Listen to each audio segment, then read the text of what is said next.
Welcome sa Usapang Agri Negosyo, mga ka-asenso. Ngayon araw po ay January 16, ika-15 day old po ng aming mga piglet na ito.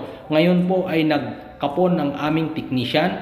Kasabay po niyan ay nag-inject din po ng vitamina. Stay tuned lang po kayo. I-update ko po o ibabahagi ko sa inyo kung anong vitamins ang in-inject dito sa ika-15 araw nila.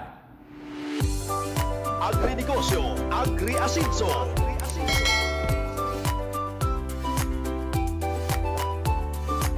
This video is presented by Battlecock Livestock Product. Subok na at mabisa ang produkto dahil ang sangkap laging may dagdag sa presyong abot kaya.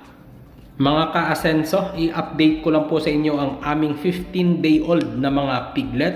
Ngayong araw po sa ika-15-day-old po nila, kakapunin po ito ng aming technician. Kasabay po niyan ang pagturok ng iron o vitamins with iron. Ang pagbibigay po ng vitamins dito mula nung pinanganak, unang turok ng vitamins po dito ay sa ika-5 araw, nagbigay po ng iron yung technician namin. Sa ika-10 araw po ng biik mula nung ipinanganak, nagbigay po ng B-complex. At ngayon, ika-15 na araw mula noong ipinanganak ang mga biik na ito ay nag-follow up po ng pagturok ng vitamins with iron po ulit. So ibig sabihin 3 beses na po nagturok ng vitamins ang aming technician dito sa aming biik sa 15-day-old po nila. Uulitin ko, sa ika-5 araw nag-inject po ng iron, sa ika-10 araw nagturok po ng B-complex, at sa ika-15-day-old po nila iron po ulit. Ayan po ang last daw na pagturok niya, at ayan po ang ni-spray po dyan after po makapon ay betadine po yan o betadine. Yan para hindi po ma-infection yung sugat ng kanyang balls or itlog. After po makapon, diretso po kaagad tusok ng iron.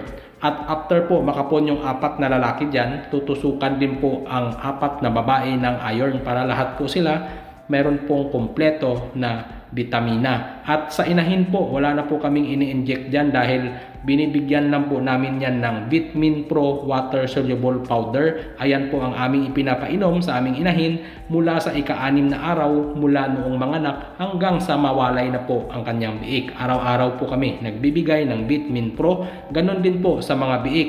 Nagbibigay po kami ng Vitamin Pro mula sa ika-6 na araw nila mula nung sila ay ipinanganak hanggang sa mawalay na din po. At pag nawalay na sila, ibang program o babaguhin na naman po natin yung program ng pagbibigay ng Vitamin Pro sa ating mga piglet. Ganon din po sa inahin, hindi na po araw-araw. Kaya kung hindi pa po kayo naka-follow sa Facebook page ng Usapang Agri Negosyo o nakapag-subscribe dito sa YouTube channel ng Usapang Agri Negosyo, i-click nyo na po yung subscribe at iset nyo na po yung all bell para updated po kayo sa bawat upload ko po ng mga video, dahil marami pa po tayong i-upload, hindi lang po mga tips about sa ating mga baboy, kundi lalong-lalo na po sa mga layer chicken at sa mga alagang kambing at sa mga native na manok po. May mga i-upload pa po akong program na mga natututunan ko po sa mga seminar at base din po sa aming mga experience. Wala po tayong i-hide dito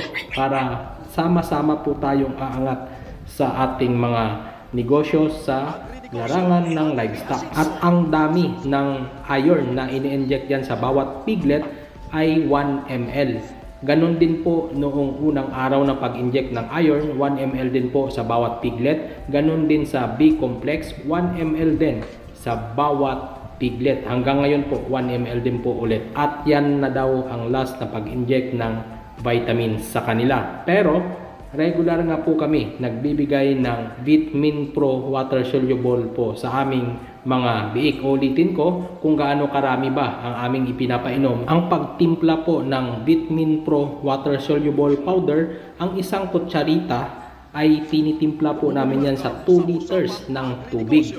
Tapos, gaano kadami ang ipinapainom namin sa biik, depende po yan sa kaya nilang maubos. Once a day lang po ang aming pagbibigay. Sa 2 liters po na timpla namin, sa 8 biik po na ito ay binabawasan po namin ng 2 baso yung 2 litro na tinimpla namin na Vitamin Pro Water Soluble Powder. At yan po ang ipinapainom namin dyan sa biik. 2 baso po yan sa loob po ng isang araw. Saglit lang din po nila yan mauubos. Tuwing tanghali po kami nagbibigay ng Vitamin Pro Water Soluble Powder sa aming mga biik. Tapos yung natira doon sa 2 liters na binawasan namin ng 2 baso, yun naman po ang aming ipinapainom sa kanilang nanay. Bukas po sa ika-16 na araw, i-update ko po kayo kapag makakuha ng video ang aking tiyahin sa pagbigay naman ng booster feeds dito sa mga biik, dahil kumakain na po sila ng booster feeds sa edad nila na 15-day old. Dahil sa ika-30-day old po nito,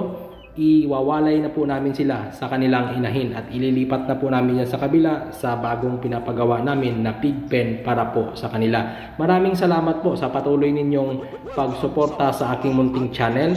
God bless po sa ating lahat.